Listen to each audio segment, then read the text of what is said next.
ಮಹಿಳಾ ಮೀಸಲಾತಿ ವಿಚಾರಕ್ಕೆ ಸಂಬಂಧಪಟ್ಟಂತೆ ಕೇಂದ್ರ ಸರ್ಕಾರ ಐತಿಹಾಸಿಕ ಹೆಜ್ಜೆಯನ್ನ ಇಡ್ತಾ ಇದೆ.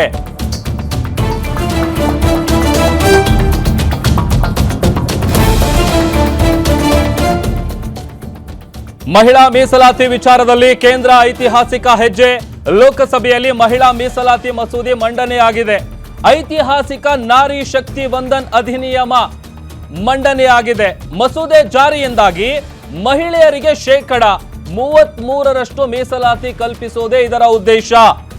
ತ್ವರಿತವಾಗಿ ದೇಶದಲ್ಲಿ ನಾರಿ ಶಕ್ತಿ ವಂದನಾ ಅಧಿನಿಯಮ ಜಾರಿ ಮಾಡಬೇಕಾಗಿರುವಂತಹ ಹಿನ್ನೆಲೆಯಲ್ಲಿ ಇದಕ್ಕೆ ಸಂಬಂಧಪಟ್ಟಂತಹ ಚರ್ಚೆಗೆ 15 ಗಂಟೆಗಳ ಕಾಲ ನಿಗದಿ ಮಾಡಲಾಗಿದೆ. ಅಂದ್ರೆ ನಾಳೆ ಸಂಜೆ 4 ಗಂಟೆಗೆ ಇದಕ್ಕೆ ಸಂಬಂಧಪಟ್ಟಂತ ವೋಟಿಂಗ್ ಆಗುತ್ತೆ. ಕೇಂದ್ರ ಸರ್ಕಾರದ ವಿಧೇಯಕಕ್ಕೆ ವಿಪಕ್ಷಗಳು ತೀವ್ರ ಆಕ್ಷೇಪವನ್ನು ವ್ಯಕ್ತಪಡಿಸ್ತಾ ಇದೆ.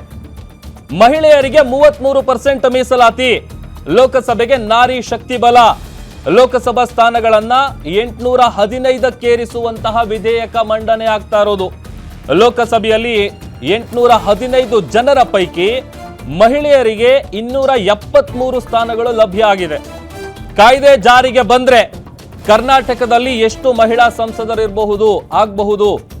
ಕರ್ನಾಟಕ ಅಸೆಂಬ್ಲಿ ಸೀಟುಗಳ ಸಂಖ್ಯೆ 224ರಿಂದ 336ಕ್ಕೆ ಏರಿಕೆಯಾಗಬಹುದಾ?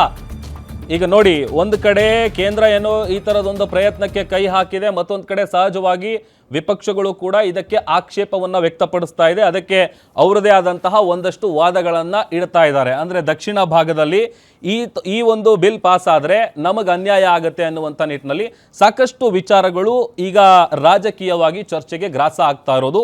ಈ ಒಂದು ಐತಿಹಾಸಿಕ ಹೆಜ್ಜೆಯನ್ನು ಏನು ಕೇಂದ್ರ ಸರ್ಕಾರ ಇಡ್ತಾ ಇದೆಯಲ್ಲ ಈ ಬಿಲ್ ವಿಚಾರಕ್ಕೆ ಸಂಬಂಧಪಟ್ಟಂತೆ. This actually is a fundamental, it bill is completely a fundamental attack on Indian federal structures. So what exactly the intention of the introduction of the bill? This is what the entire country is now watching.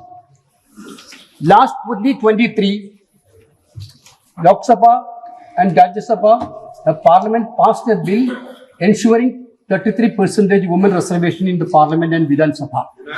Leader of opposition Rahul Gandhi from here, leader of opposition of other house Mr. Mallikarjuna Kharge ji, and former CPP chairperson Sonia Gandhi ji, and all other opposition leaders completely asked the government, yes, this women reservation has to be enforced in 2024. Venugopal ji is to hijack Indian democracy. You are no, sir. You know about the Indian people mindset. No, you are scared of 2029 election. Yeah. You want an escape route to cover up the 2029. That's why you bring the anti-constitutional bill. Therefore, I think the minister has to withdraw this bill, sir. This is the minister has to withdraw the bill. मान्यवर, मैं आपके माध्यम से सदन को बताना चाहता हूं कि सरकार ने जाति की जनगणना करने का निर्णय ले चुकी है और आप बैठिए बता दो। अरे बैठिए भाई, बैठिए। और जाति के साथ ही ये जनगणना हो रही है। माननीय सदस्य धर्मेंद्र यादव जी कह रहे हैं कि कॉलम नहीं है। उनको मालूम पड़ना चाहिए कि अभी घरों की गिनती हो रही है और घरों की कोई जाति नहीं होती है। समाजवादी पार्टी का चले तो घरों की भी जाति तय कर ले। मान्यवर, जब व्यक्तियों की जनगणना होगी, नागरिकों की जनगणना होगी, तब उसमें जाति का कॉलम रखा है। ये मेरा विभाग है। मैं सदन को आश्वस्त करना चाहता हूं। मान्यवर, समाजवादी पार्टी सारी टिकटें मुस्लिम महिलाओं को दे दे, हमें कहाँ आपत्ति है? हमें कोई आपत्ति नहीं है।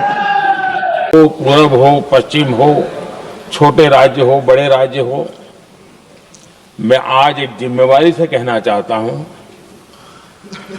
कि निर्णय प्रक्रिया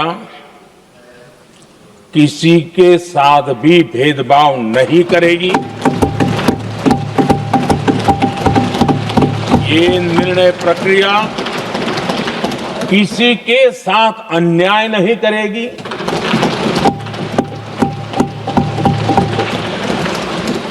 भूतकाल में जो सरकारें रही और जिनके कालखंड में जो परिसीमन हुआ और जो अनुपात उस समय से चला आ रहा है, उस अनुपात में भी कोई बदलाव नहीं होगा और वृद्धि भी उसी अनुपात में होगी।